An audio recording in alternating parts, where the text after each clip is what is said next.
Assalamualaikum warahmatullahi wabarakatuh. Nama saya Hairunisa dan saya akan menjelaskan tentang tugas dan fungsi manajer. Menurut Muizu, manajer adalah orang yang melaksanakan kegiatan manajemen. Manajer juga dapat dikatakan sebagai pemimpin suatu organisasi. Kata manajer digunakan dengan berbagai istilah, yaitu direktur, rektor, pimpinan, ketua, kepala, presiden, dan lain sebagainya. Dalam lembaga pendidikan ada yang disebut dengan rektor, direktur, ketua umum atau kepala sekolah. Rektor, dekan, ketua jurusan, direktur pascasarjana, dan ketua program studi digunakan di perguruan tinggi. Ketua digunakan untuk sekolah tinggi, sedangkan kepala sekolah digunakan untuk sekolah tingkat dasar sampai dengan tingkat menengah dan tingkat atas atau SLTP, Sanawiyah, SMA, dan Aliyah. Tugas dan fungsi manajer adalah melaksanakan fungsi-fungsi manajemen, yaitu merencanakan seluruh program kerja lembaga pendidikan secara konseptual. Kunci dasar dari visi dan misi serta penjabarannya perlu diorganisasikan dengan matang agar seluruh manajer dan bawahannya dapat melakukan hubungan kerjasama yang strategis dan mampu melaksanakannya secara praktis hingga pada hal yang bersifat teknis. Sebagai manajer, ia harus mengetahui, mengerti, dan memahami semua hal yang berkaitan dengan administrasi organisasi pendidikan, sekolah, atau perguruan tinggi. Bahkan, ia harus memahami potensi yang dimiliki oleh para guru dan dosen, sehingga komunikasi dengan para pendidik dan seluruh bawahannya akan membantu kinerjanya, terutama untuk menyelesaikan masalah yang dihadapi oleh lembaga pendidikan yang dipimpinnya. Manajer memegang otoritas yang menentukan perkembangan lembaga pendidikan. Kedudukannya sangat strategis karena berhubungan secara langsung dengan pengambilan keputusan dan kebijaksanaan yang ditetapkan untuk dilaksanakan secara operasional oleh seluruh bawahannya. Sebagai pembuat rencana sekaligus pengambil keputusan terhadap seluruh rencana yang telah dirumuskan dan ditetapkan, ketegasan mengambil keputusan sangat penting. Hal ini karena berkaitan secara langsung dengan deskripsi kerja manajer yang terdepan dalam melakukan tugas-tugas konkret dan teknis bersama-sama dengan bawahannya sebagai pelaksana langsung kegiatan yang sesuai rencana dengan tetap diarahkan pada tujuan yang telah ditentukan, baik tujuan jangka pendek, jangka menengah, maupun jangka panjang. Kepemimpinan manajer memegang peranan yang sangat penting dalam perkembangan lembaga pendidikan karena jiwa kepemimpinan manajer dipertaruhkan dalam proses pembinaan peserta didik, pegawai tata usaha, dan personal lembaga pendidikan lainnya. Dalam melaksanakan tugasnya sebagai manajer organisasi pendidikan, manajer harus memiliki berbagai persyaratan tertentu agar dapat menjalankan tugasnya dengan baik. Masing-masing persyaratan ini harus dapat berkaitan antara satu dengan yang lainnya.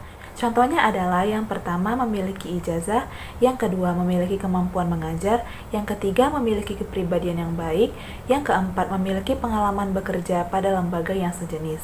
Dalam hal pengalaman kerja tidak ditentukan jangka waktu yang dibutuhkan karena hal itu tergantung pada jenis lembaganya. Ada lembaga pendidikan yang membutuhkan manajer yang memiliki pengalaman kerja yang banyak atau relatif lama, sementara ada juga lembaga pendidikan yang tidak memerhatikan hal tersebut. Biasanya, lembaga pendidikan yang menuntut agar manajer memiliki pengalaman kerja yang relatif lama adalah lembaga pendidikan yang berkualitas sangat baik, memiliki para pendidik dan personel sekolah yang profesional, sehingga mampu menghasilkan lulusan yang memiliki pengetahuan yang lebih baik dibandingkan dengan lembaga pendidikan lain sejenisnya.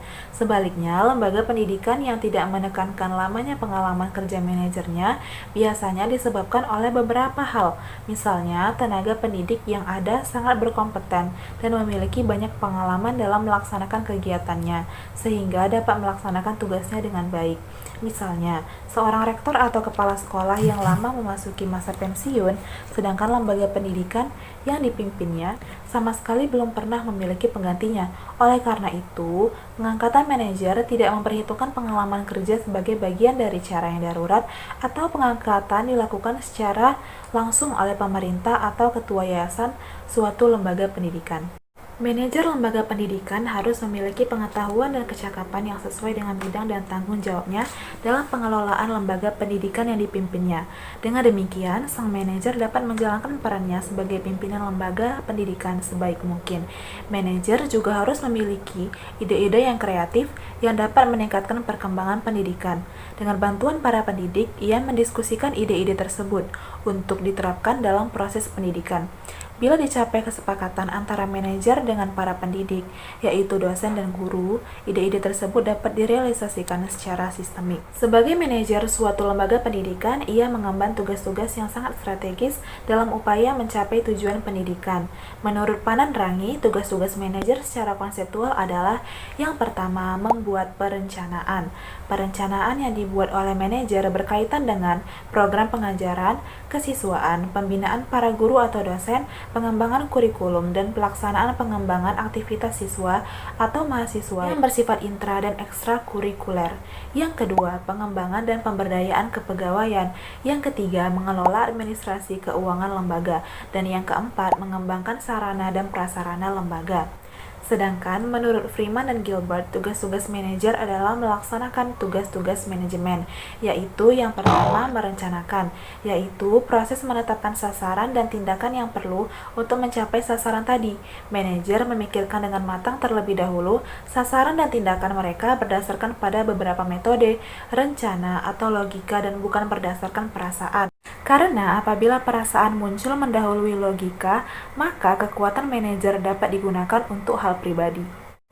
Yang kedua yaitu mengorganisasikan, yaitu proses mempekerjakan dua orang atau lebih untuk bekerja sama dengan cara terstruktur guna mencapai sasaran spesifik atau beberapa sasaran. Manajer harus mengatur dan mengalokasikan pekerjaan, wewenang, dan sumber daya di antara anggota organisasi, sehingga mereka dapat mencapai sasaran organisasi. Yang ketiga, memimpin, yaitu proses mengarahkan dan memengaruhi aktivitas yang berkaitan dengan pekerjaan dari anggota kelompok atau sebuah organisasi. Manajer harus mengarahkan, memengaruhi, dan memotivasi karyawan untuk melaksanakan tugas yang penting. Dan yang keempat yaitu mengendalikan, yaitu proses untuk memastikan bahwa aktivitas sebenarnya sesuai dengan aktivitas yang direncanakan. Manajer harus yakin tindakan yang dilakukan oleh anggota organisasi benar-benar menggerakkan organisasi ke arah sasaran yang telah dirumuskan. Ada beberapa hal yang harus dilakukan manajer dalam memimpin organisasi. Dalam melakukan hal tersebut, manajer harus memiliki kecerdasan intelektual dan emosional. Rincian hal tersebut adalah: yang pertama, pelaksana kegiatan yang arif dan bijaksana serta tidak memaksakan kehendak. Yang kedua, berwibawa dan loyal terhadap tugas dan kewajibannya. Yang ketiga, ahli dan terampil. Yang keempat, perencanaan yang penuh dedikasi terhadap hal yang telah direncanakannya. Yang kelima, pengambil keputusan yang tegas, akurat, dan penuh perhitungan ke depan. Yang keenam, representasi dari semua bawahannya. Yang ketujuh, pengawas yang memberi teladan dengan pedoman ing ngarso asung tuludo ing madyo mangun karso tut wuri handayani, yang artinya di depan memberi teladan, di tengah memberi bimbingan, dan di belakang memberi dorongan. Yang kedelapan, motivator dan mobilisator untuk segala situasi dan kondisi. Yang kesembilan, pemberi rewards and punishment bagi bawahannya. Yang kesepuluh, bertindak sebagai wasit yang adil dalam menyelesaikan konflik yang terjadi di lembaganya.